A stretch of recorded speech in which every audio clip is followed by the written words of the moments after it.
semua yang lahiria akan dirubuhkan. Perhatikan nanti nih, jangan kaget kalau banyak gereja-gereja rontok, perpecahan, hancur. Semua yang lahiria akan hancur. Mau seperti apapun besarnya organisasi gereja, perhatikan, akan rontok kalau sudah mengarah kepada yang lahiria. Kalau tidak mengejar yang ilahi lagi, dan rohani akan rontok.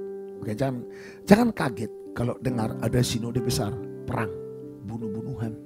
Untuk jadi ketua sinode, main kampanye-kampanyean, main serangan pajar. Jangan kaget, yang gini-gini akan dicambuki sama Tuhan. Nah, lucunya masih banyak jemaat senang ada di situ. Nggak tercelik mata rohaninya. Haleluya. Kita pun kalau mengarah ke dunia akan runtuh. Karena semuanya akan diruntuhkan. Kalau hanya manusia lahiriahmu yang terus terbangun, tapi manusia batiniamu nggak terbangun, pasti runtuh. Mau sehebat apapun kelihatan kau rohani, mau sehebat apapun kelihatan ibadah dan pelayananmu, kalau bukan lagi yang ilahi pengejaran utamamu, akan runtuh. Karena jelas semuanya akan diruntuhkan. Dan yang diruntuhkan apa?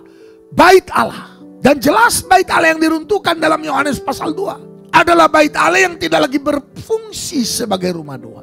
Orang kalau cinta Tuhan, cinta tubuhnya, cinta pribadi, kan gereja itu, bait Allah itu adalah Tuhan itu sendiri.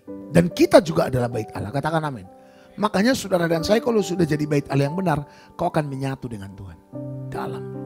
Dan menyatunya itu bagaikan suami istri. Makanya mereka bukan lagi dua, tapi satu.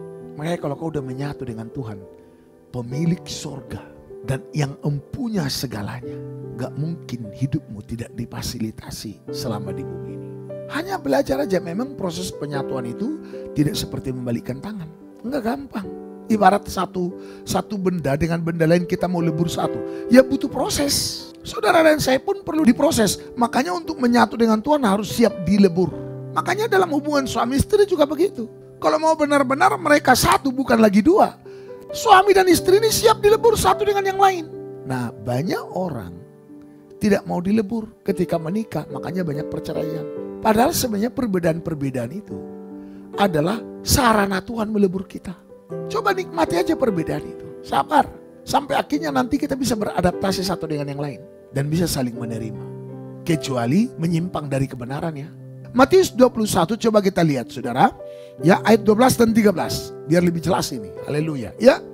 Lalu Yesus masuk ke bait Allah dan mengusir semua orang yang berjual beli di halaman bait Allah. Itu masih kisah yang tadi di Yohanes pasal 2. Ya, masuk ke bait Allah, diusir semua orang yang jual beli di halaman bait. Makanya saudara, kalau datang sama Tuhan jangan jual beli ya.